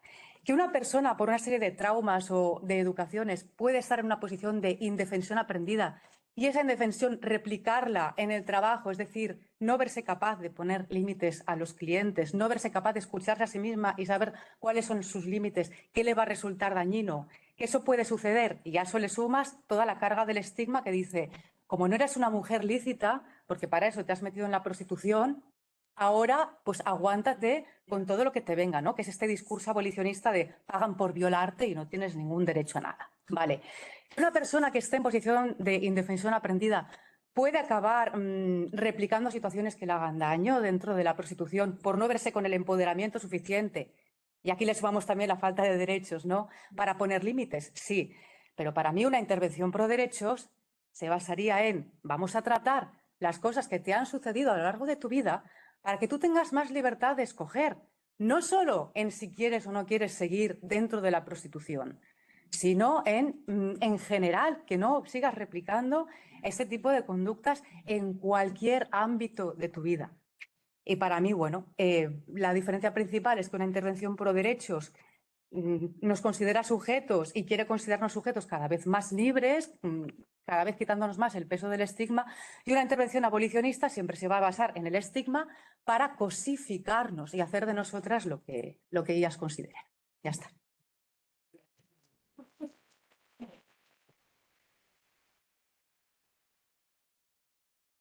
Bueno, yo creo que quedó muy claro, ¿no? Las diferencias de perspectiva. Al final creo que hay como un paraguas, ¿no?, donde se agrupan todas las entidades salvacionistas, ¿no? Si ya tengan una ideología muy marcada, una identidad muy marcada, abolicionista o no, o que siguen más el discurso oficialista, ¿no?, de las instituciones para hacer las intervenciones higienistas, etcétera, etcétera. Creo que la diferencia sí que tiene que ver más en las entidades que se salen de esos discursos y de ese marco, ¿no?, de ese cuadrado que son las entidades pro derechos o más aliadas, y que al final tienen como fin no esa propuesta de el abandono del ejercicio del trabajo sexual y ya veremos cómo lo conseguimos, ¿no?, por el camino, sino la mejora y el garantizar y respetar los derechos vulnerados o negados, y la mejora de la realidad material de las personas que estamos ejerciendo un trabajo sexual, ¿no? Pero aquí yo sí que quiero apuntar también algo que creo que, bueno, en Barcelona nos pasa, ¿no?, mucho de, por ejemplo, hay entidades que Médicos del Mundo nosotros no sabemos qué están haciendo ahí. O sea, no sabemos. Hay entidades que pues conocemos cuál es el trabajo que hacen, sabemos lo que se genera, sabemos lo que nos puede gustar más, tendrán matices o tendrán tal, pero sabemos lo que hacen las determinadas entidades, lo que hace Stop, lo que hace no sé qué. Pero Médicos del Mundo no sabemos. Pero después cuando hablo con compañeros dicen, sí, es que siguen haciendo esto de me dan 50 euros por ir a un curso. Vale, vamos a ver qué curso, ¿no? ¿Y eso? Pero en Barcelona lo siguen haciendo. Pero claro, ¿qué curso? Y digo, bueno, a lo mejor es un curso que vale la pena, ¿no? De financiero, de algo. No, el curso es de orientación sexual y identidad de género. Es decir, a muchas compañeras o compañeros disidentes de género, mujeres trans, etcétera, les van a explicar qué es lo que son. Y claro, les dan 50 euros. Claro, de qué es lo que han recibido para dar ese curso y qué es lo que están dando. O sea, al final están trabajando la pobreza de muchas de las compañeras que se ven de decir, bueno, voy a este curso y me dan un dinero que necesito, pero ellas, trabajando esa pobreza, están trabajando de su riqueza. Entonces esto creo que es algo que tenemos que marcar mucho también, y que tenemos que pedir explicaciones de dónde están saliendo esto y de qué nos sirve esto, ¿no? Porque al final, si son cursos que nos están sirviendo de algo, que nos están aportando algo, muy bien, perfecto. Pero si es algo que no nos está aportando absolutamente nada, y que es únicamente una manera de maquillar dinero que van a sacar a costa de nosotras, esto no puede seguir funcionando en pleno 2024 y seguir con estos discursos de mierda que al final lo que hacen es instrumentalizarnos a nosotras para beneficiarse de ellas, ¿no? Y ya. Yo creo que igual nos podemos dar 10 minutos más para cerrar la mesa. Y ha salido, sobre todo Carolina ha sacado, bueno, y no solo, el tema del estigma, que era otra de las cuestiones que teníamos, ¿no? Cómo estas intervenciones juegan para trabajar en un sentido o su contrario del estigma. Entonces, no sé si queréis hacer una última reflexión y ya nos vamos a los grupos de trabajo con la última pregunta, que creo que es... Quedan 2 preguntas más, me parece. Sí, pero bueno, vamos a saltar una porque no nos da tiempo. Entonces podemos cerrar con el estigma y la última que está en la hoja la trasladamos a los grupos de trabajo porque yo creo que también tiene sentido hacerlo ahí. Entonces, un poco retomando el tema del estigma y cómo estas intervenciones pueden trabajar de una manera o de otra el estigma, pues si queréis hacer alguna reflexión, que yo creo que es una cosa que puede ser muy interesante para luego. Bueno, el estigma se utiliza como una herramienta de opresión, pero no solamente a las trabajadoras sexuales, a las putas o a las compañeras trans, a toda la población en general. Porque ser pobre, no olvidemos que es un estigma. Y por tanto, nosotros venimos de una herencia generada de pobreza, porque todos trabajamos por techo y comida, y aquel que se crea que trabaja por amor al arte, bendita sea su suerte, pero el resto trabajamos por techo y comida. Por tanto, dentro de un sistema capitalista, patriarcal, colonial, clasista, racista y fascista, el único instrumento que tenemos para trabajar es nuestro cuerpo. Nosotras decimos con qué parte de nuestro cuerpo trabajar y sacar rentabilidad, porque si no sacas rentabilidad en este sistema capitalista, acabas en una cuneta. Por tanto, el estigma está creado pura y exclusivamente para acusarnos como malas madres, malas mujeres, malas personas. No podemos tener hijos, porque mira por dónde. Cuando una mujer puta tiene una pareja al lado, es chulo. En cambio, una señora que trabaja, que se rompe la espalda, o que trabaja en una oficina, pero su marido está en el sofá porque no trabaja, ese es su marido. Y sin embargo está comiendo y tiene una posición de privilegio económico gracias a la mujer. Entonces, cuando nos empecemos a respetar a nosotras mismas, de que aquí no es que unas seamos más y otras seamos menos, el patriarcado a todas nos tiene la bota metida en el cuello, cuando empecemos a reconocernos esa realidad, entonces las mujeres, el feminismo cambiará. Pero mientras que tengamos esa capacidad de creernos mejor, porque no vendemos nuestra sexualidad, pero ¿acaso no vendemos nuestra espalda? ¿No vendemos nuestra salud? ¿No vendemos nuestras horas de estudio? ¿No vendemos nuestra capacidad intelectual? Me parece que el error está en el sistema que tenemos y que cada día alimentamos. Por tanto, el estigma nos atraviesa a todas. Sí. Pasa que unas somos conscientes y nos los pasamos por el ombligo y otras, lamentablemente, no lo pueden hacer y se encuentran atrapadas en esa cárcel que la propia sociedad te impone. Pero nosotras que hemos pasado esa línea, cuando nos enfrentamos a la gente le llama la atención. Pero cuando decimos que detrás nuestro hay familias, tenemos esperanza, cuando detrás nuestro tenemos hijos académicos, universitarios, con másteres acabados, que tenemos hijas que son médicas o que son enfermeras o que trabajan en una fábrica, le rompes el esquema. O cuando nos escuchan hablar, porque muchos te dicen, ah, qué bien que hablas. Pero quieren estar en un colegio de monjas y puta. Perdona el murte, pero es así. O sea, dejemos de tanta hipocresía, de ponernos tantos carteles, rompamos. ¿Quién es el enemigo? No somos nosotros los pobres, es el sistema. Es la opresión que alimentamos cada día cuando nos levantamos a las 6 de la mañana. Es la opresión que nos sigue manteniendo con la cabeza baja. Pero creo que, espero, deseo que las juventudes que que se están jugando, no el futuro, se están jugando el presente porque no tienen futuro. La juventud de ahora, chicos, no tiene futuro. Nosotras, yo ya estoy para el cementerio, o sea que mi parte ya le he pasado. Pero los jóvenes no tenéis futuro. Y ustedes lo alimentan cada día manteniendo un sistema capitalista. Por tanto, el estigma para mí, para nosotras y para el colectivo que represento, no es. Eso es lo que la sociedad hipócrita y los medios de comunicación alimentados por todo este movimiento. Porque sin esclavos no hay riquezas.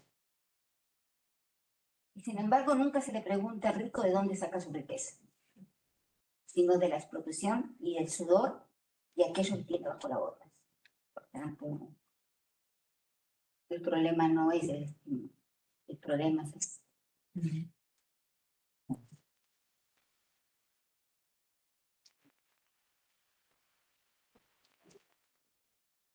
Yo, si me permitís un apunte de un minuto, bueno, menos de un minuto. Vamos a ver, una cosa que yo vengo a documentar desde las finales de los 90 hasta ahora es cómo afecta el estigma ser madre, porque supone retirada de tutela. En el momento que tengas el momento posible, se le va a retirar porque no es una buena carrera, porque se dedica a la prostitución o al trabajo sexual. Me da igual. Ya tengan los hijos bien alimentados, bien cuidados, todo. No. Entonces eso es un continuo que no se rompe y que yo creo que habría que también tenerlo un poco o ver cómo se podría trabajar eso. No, porque no nos quieren escuchar, ¿eh? Pero cuando decimos que tenemos formación profesional y formación universitaria de nuestros hijos, a la gente se le queda la cara caída. Si yo te digo que tengo mi hijo que es ingeniero biomédico con el máster acabado, lideró en plena pandemia con 25 años la prueba del PCR en 1 hora, que lo hizo en el mes de abril, tú dirías, no, pero sin embargo Irene Montero estaba diciendo que las putas éramos el vehículo de transmisión del COVID. El hijo de una puta estaba sacando el primer PCR que se hizo a nivel mundial, con 25 años.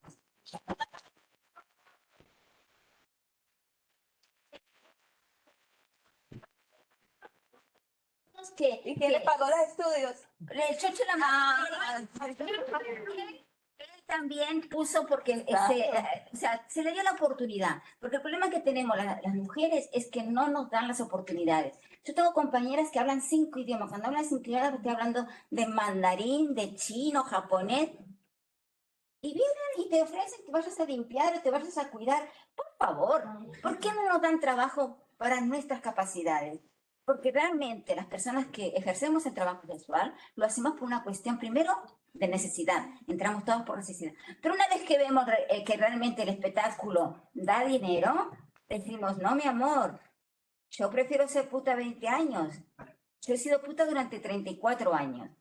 He vivido como he querido, he disfrutado como he querido. No me quiten lo bailado. Pero de ahí a creernos de que tenemos que limpiar o fregar o cocinar, no, es que realmente los trabajos, si una sociedad quiere cambiar, una sociedad tiene que ser totalmente inclusiva y dar oportunidades a aquellos que no lo hemos tenido. Sin embargo, los políticos, la gente con poder, sigue manteniendo su estatus, aunque no sepa hacer una O redonda. A mí me gustaría aportar algo en relación con el tema que tú planteas de que el estigma nos atraviesa a todas las mujeres. Y cuando yo llegué a España hace 22 años a estudiar el doctorado, ilusa de mí, veía como ese estigma, la gente me lo hacía, o sea, me lo hacía sentir, ¿no? O sea, y yo decía, ¿pero por qué me tratan así? Entonces en la universidad me trataban de una manera, pero era salir de las clases, montarme un taxi y preguntarme, ¿ya vas a trabajar, no? ¿En qué calle trabajas? Es que todas las colombianas que trabajan aquí son putas. ¿Cómo que tú estás en la universidad o eres narcotraficante? Pues claro, Sí, venir de Colombia. Entonces, a mí esa parte de que sentía cómo se extendía ese estigma, que ni siquiera conocía a muchas mujeres extranjeras, porque hace 22 años no habíamos muchas en la parte de la universidad. lo compartía con las otras compañeras y las propias latinas limpiando nosotros un suelo por ahí en una obra me decían, pero ¿tú qué haces así si todas las colombianas están en Puticruz? Y yo, pues entonces era una colombiana rara, ¿no? O sea, entonces al final entré a trabajar con la mano de Médicos del Mundo y fueron las mujeres ahí me di cuenta de qué lado estaba yo, de qué lado la sociedad mayoritaria me ponía. No, da igual de donde yo viniera, mi posición del otro país, no. Ellos siempre me siguen colocando en el lugar ese estigmatizante, por más que tú hagas, ¿no? Entonces, toda mi lucha, digamos, de reivindicativa desde la academia, desde la calle, es precisamente porque es que el estigma nos toca a todas. Y más si somos mujeres racializadas. Aunque el concepto es un poco también en tela de juicio, ¿no? Esto de ser cuidadoras, para mí las trabajadoras, las personas que están en contextos, escenarios, trabajadoras sexuales son cuidadoras. Y me cuidaban a mí en esos escenarios y cuidaban a sus hijos y cuidaban a sus familias transnacionales y siguen cuidando. Y nosotros no les reconocemos ese lugar tan importante que tienen, ¿no? Entonces, obviamente que las intervenciones deben ir, como decía la compañera, a reducir el estigma y a que no lo internalicemos. Es tan contaminante, la población mayoritaria te la hace sentir tan fuerte que es totalmente limitante. Y si tú no tienes un espacio libre de conflicto donde hablar esto, terminas internalizándolo, ¿no? Era eso. Vale, yo quería decir que para realizar un acompañamiento en la línea por derechos que sea realmente coherente, no hace falta solo un cuestionamiento intelectual de ciertas normas sociales o ciertas leyes o etcétera, ¿no? Ciertas violencias institucionales. Creo que hace falta una deconstrucción profunda de aquellas personas que nos acompañan, si quieren hacerlo realmente en un sentido de empatía y de pie de igualdad. Voy a poner un ejemplo, yo solo por poner un ejemplo. Por ejemplo, si una compañera está pensando cuál va a ser el vestido que realce más su capital erótico para poder ganar más dinero, a mí me parece un craso error decir que eso es una muestra de sometimiento. ¿Por qué? Porque, por ejemplo, un abogado siempre escogerá el traje que le haga parecer pues, que tiene más legitimidad, porque querrá dar una imagen ¿no? de convicción. Por ejemplo, un comercial siempre se vestirá de una forma bien presentable para vender su producto. Nosotras calculamos qué atuendo nos ponemos en un cálculo racional que hacemos de cómo ganar más beneficios. La diferencia entre nosotras y el abogado es que nuestro atuendo no responde a las políticas de respetabilidad. Pero voy a ir más allá, Esto es un acto performativo que realizamos desde una de nuestras identidades secundarias, que es la identidad laboral. ¿Qué sucede con nuestra identidad principal? Es decir, la identidad desde la que nos relacionamos con nuestro entorno cercano, con el nombre que pone en nuestro DNI o en el caso de las mujeres trans que aún no han podido hacer todo el proceso, ¿no? El nombre que ellas han escogido. ¿Qué sucede con nuestra identidad principal? Pues se ve bastante afectada por nuestra decisión de ejercer el trabajo sexual. ¿Por qué? Porque esto nos veta de cualquier lugar de buenas mujeres, ¿de acuerdo? Entonces,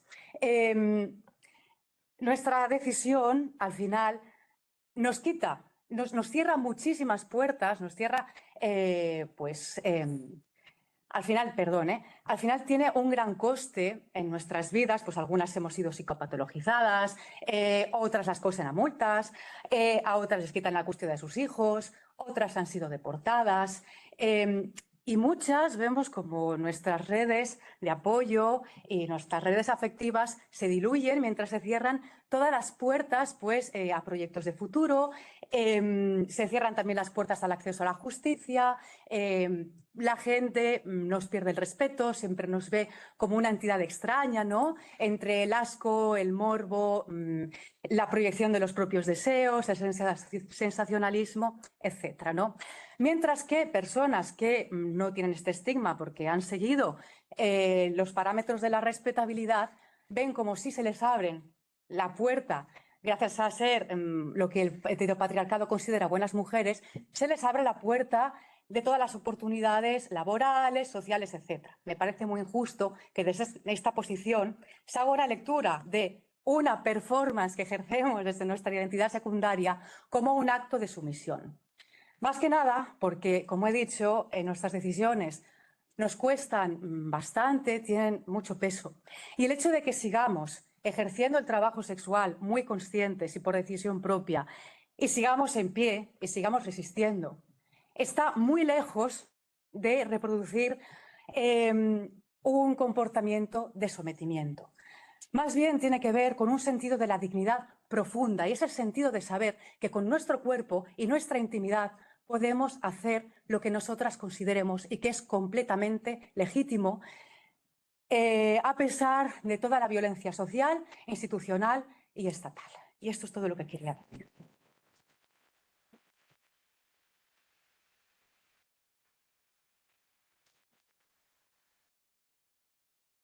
Bueno, pues yo quería llamar la atención sobre algo que me parece importante, que es de qué manera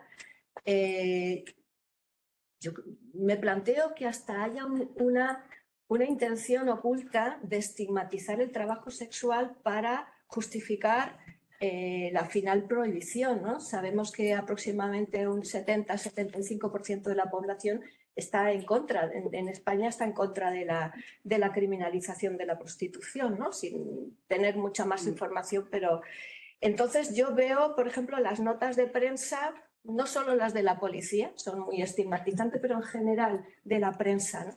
Yo creo que la prensa contribuye a estigmatizar el trabajo sexual y a las trabajadoras sexuales. Y luego, además, es que hay unas subvenciones, por eso pienso, digo, es que hay un plan oculto realmente.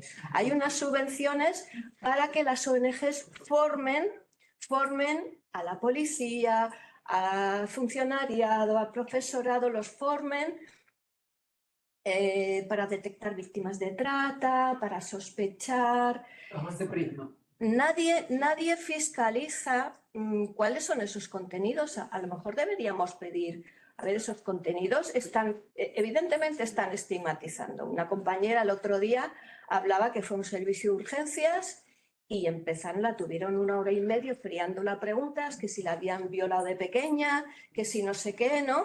Y dice, bueno, pues si yo fui porque tenía unas cándidas, ¿no? Y entonces, ¿eso qué es lo que pasa? Que las ONGs rescatistas están recibiendo dinero público para formar y al final lo que hacen es que una gran parte de profesionales de servicios importantes, servicios que son trascendentales en nuestro país, interioricen ese estigma y estigmaticen cuando encuentran a una trabajadora sexual, ¿no?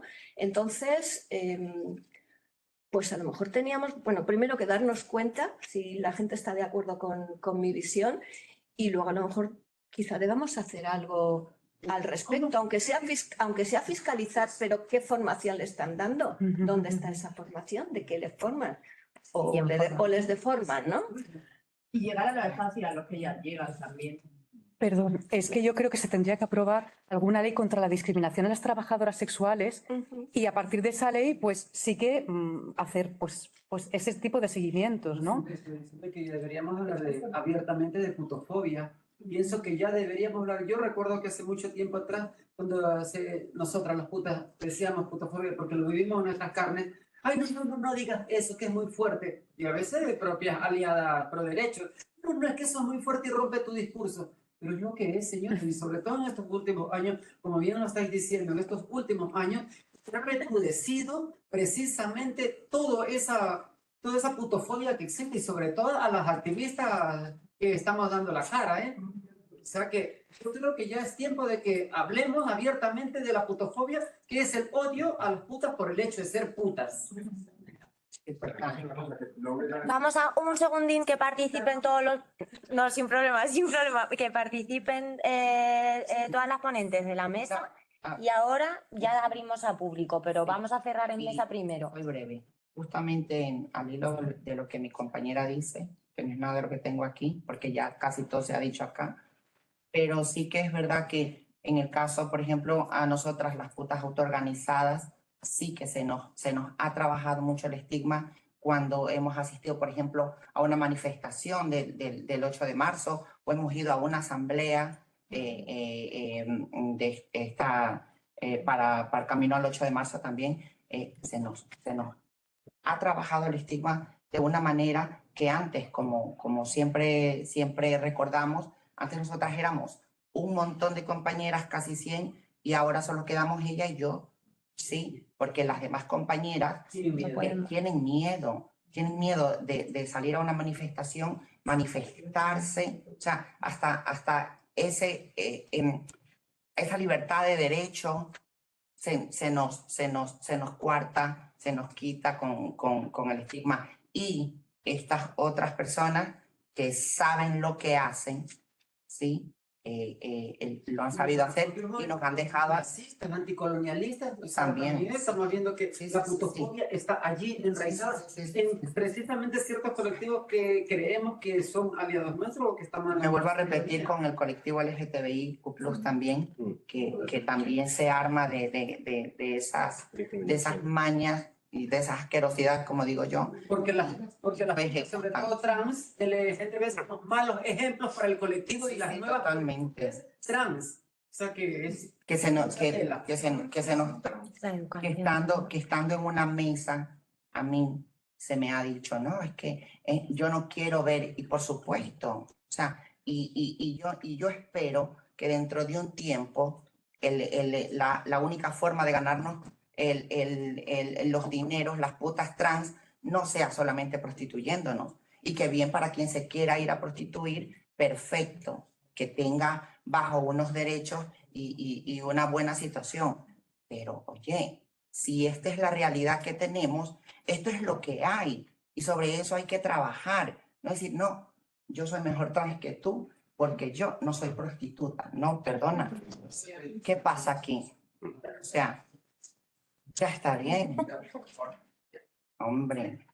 Igual podríamos ir trasladando estos debates que está ya... Tenemos muchas ganas de hablar, igual los podríamos ir trasladando...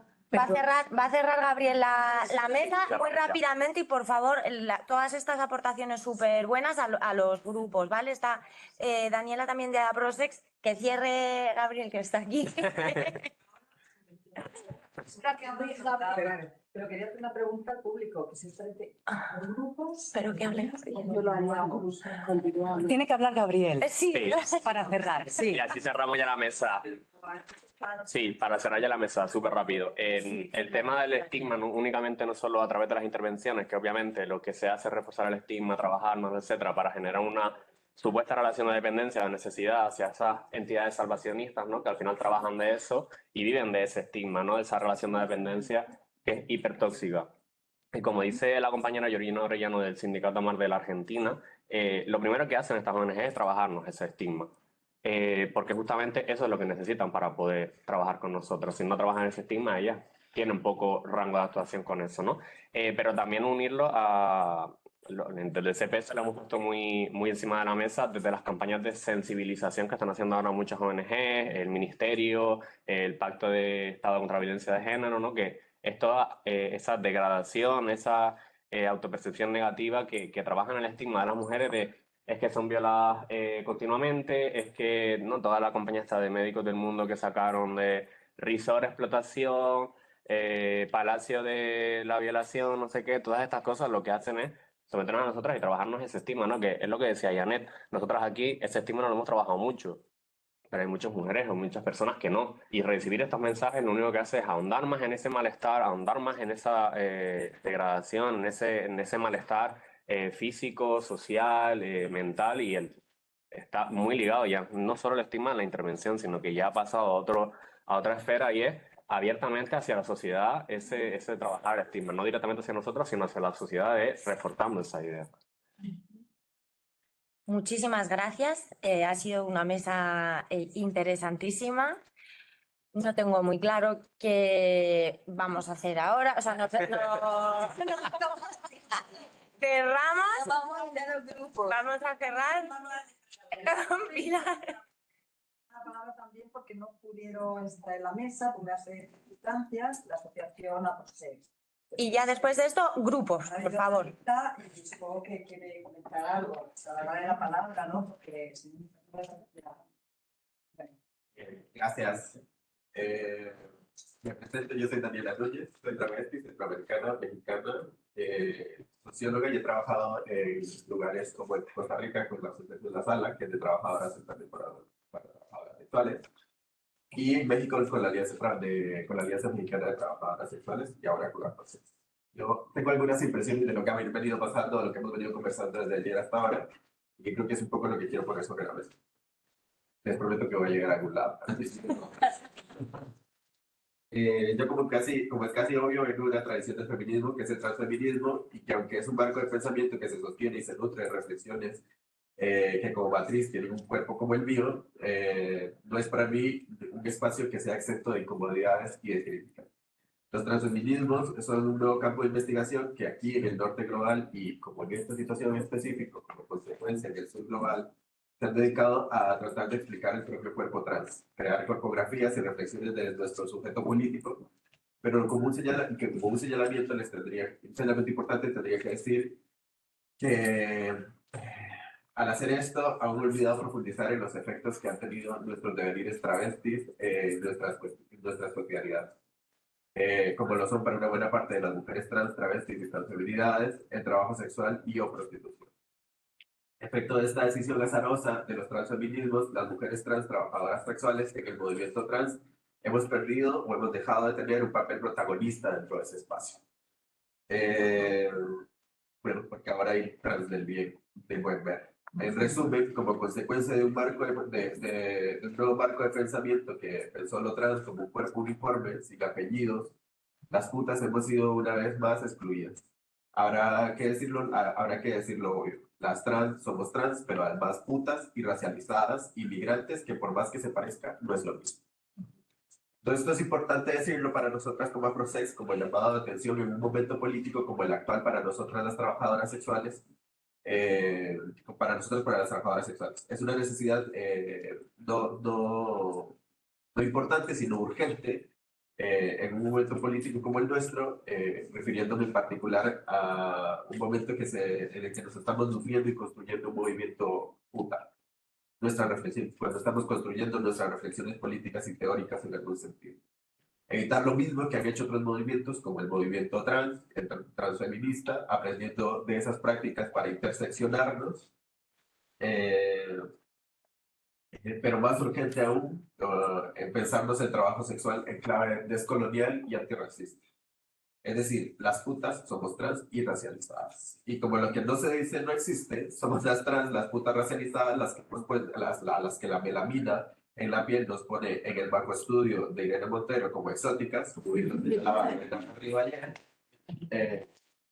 Y como bien lo señalaba Sabrina ayer también, las del sur global somos las que estamos poniendo en disputa dejar de llamar a las carcelarias abolicionistas, porque somos nosotras las que hemos puesto sobre la mesa el discurso de la abolición de las cárceles y bastante nos ha costado en la piel sostener ese discurso. En resumen, sería decir que el dinero que viene de nuestro sexo, de nosotras, las racializadas, no es el mismo del de las blancas y el de las aliadas, porque tiene un costo diferente para encontrar. Porque a las blancas les queda ser blancas en un mundo blanco, a las aliadas y a nosotras hemos avanzado en la construcción de un mundo epistémico acerca del pensamiento del trabajo sexual, pero aquí tenemos a todas las organizaciones, cada una con un documental diferente, pidiendo dinero para saber cómo hacemos para terminar al final del mes con las personas que están dentro de ellas. Y a nosotras las marronas negras nos queda seguir siendo todas las exóticas que podamos. Muchas gracias.